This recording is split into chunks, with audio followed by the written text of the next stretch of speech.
gobierno destituyó o envió a destinos alejados de Madrid a los generales de quienes desconfiaba. Franco fue designado comandante general de Canarias y Godet de Baleares. Varela fue enviado a Cádiz y Orgaz a Tenerife. Emilio Mora fue trasladado desde Marruecos a Pamplona, un destino con menor importancia militar. Esta política no logró evitar que surgiera una conspiración militar poco después de las elecciones, cuya primera reunión se celebró el 10 de marzo.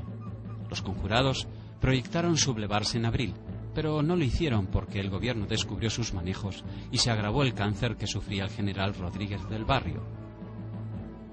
Desde entonces, Mola se convirtió en el planificador de una nueva intentona, cuyo jefe teórico era el general Sanjurjo, exiliado en Portugal.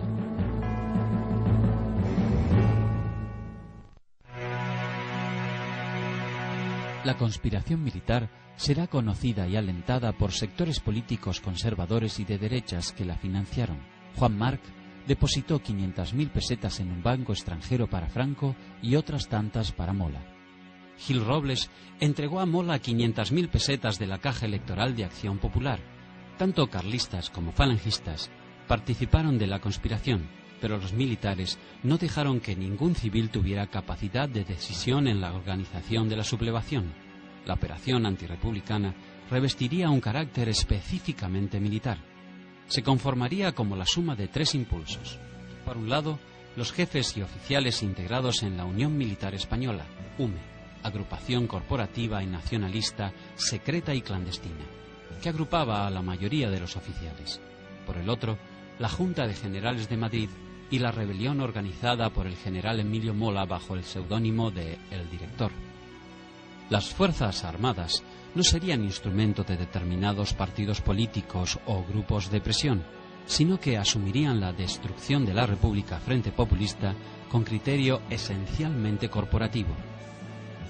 Una circular interna de la Unión Militar Española de febrero de 1936 expresaba: las bases del Frente Popular solo se pueden imponer a España en la calle, a tiros.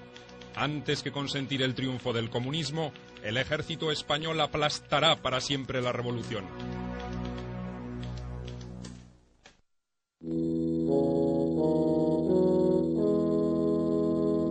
La derrota en las elecciones le generó al Frente Nacional una crisis profunda.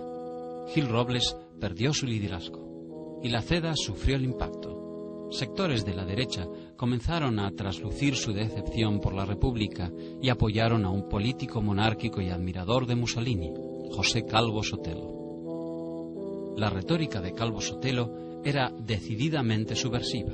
Sería loco el militar que al frente de su destino no estuviera dispuesto a sublevarse en favor de España y en contra de la anarquía si ésta se produjera. El ascenso de Calvo Sotelo en la consideración de los sectores más conservadores fue paralelo a la consolidación de la conspiración militar y el incremento de la violencia de grupos extremistas de ambos bandos que el gobierno no pudo conjurar. La destitución de Niceto Alcalá Zamora profundizó las contradicciones del Frente Popular al ceder la iniciativa al reformismo burgués, representado por Azaña. Su programa contemplaba la reactivación de la reforma agraria, la ley sobre rescate de bienes comunales, la legalización de ocupaciones de tierras y otras medidas que fueron consideradas amenazadoras por los viejos grupos dominantes. Aunque el gobierno exasperaba a sus opositores, no parecía actuar con la profundidad que ciertos sectores propios le exigían. Las fuerzas de izquierda consideraron que el programa político de Azaña era tibio y sus tiempos demasiado pausados.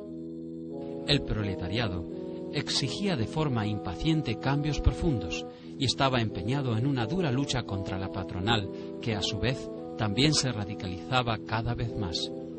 Las derechas trataron de sacar partido de la situación, reclamando al gobierno que garantizara el orden público.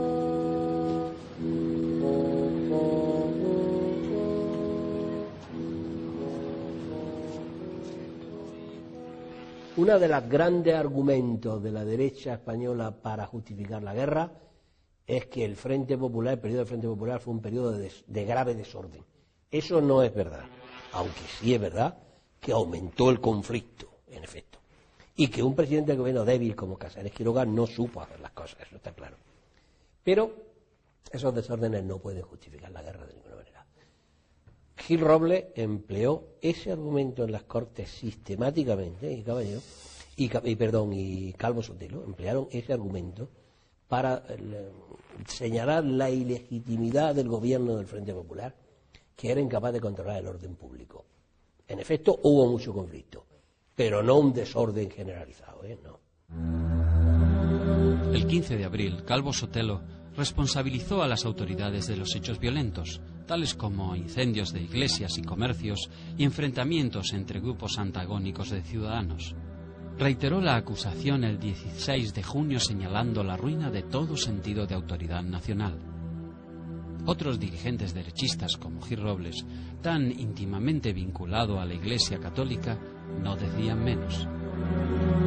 Para la Iglesia, la victoria del Frente Popular había significado el naufragio de los más nobles valores de la civilización cristiana y el triunfo de la impiedad, del marxismo y del amor libre, según palabras del obispo de Teruel. La Iglesia había sido altamente beligerante en aquella campaña electoral, antes de febrero del 36. Distintos obispos publican unas circulares que hoy es impensable que lo hiciera, pero entonces, es decir, que es la lucha entre Dios y el demonio, el bien y el mal, que se pierde España. Por tanto, fue muy beligerante. Mientras tanto, el general Mola seguía tejiendo una eficaz red de enlaces militares y civiles con vistas a la sublevación. En lo político, tuvo dificultades en obtener el apoyo de algunos grupos derechistas, como la Falange y el carlismo, que pretendían imponer sus condiciones a lo que Mola no estaba dispuesto. Por si alguna duda quedaba, el 20 de junio de 1936, el general Mola manifestó en una de sus instrucciones reservadas: ha de advertirse a los tímidos y vacilantes que aquel que no está con nosotros está contra nosotros, y que como enemigo será tratado.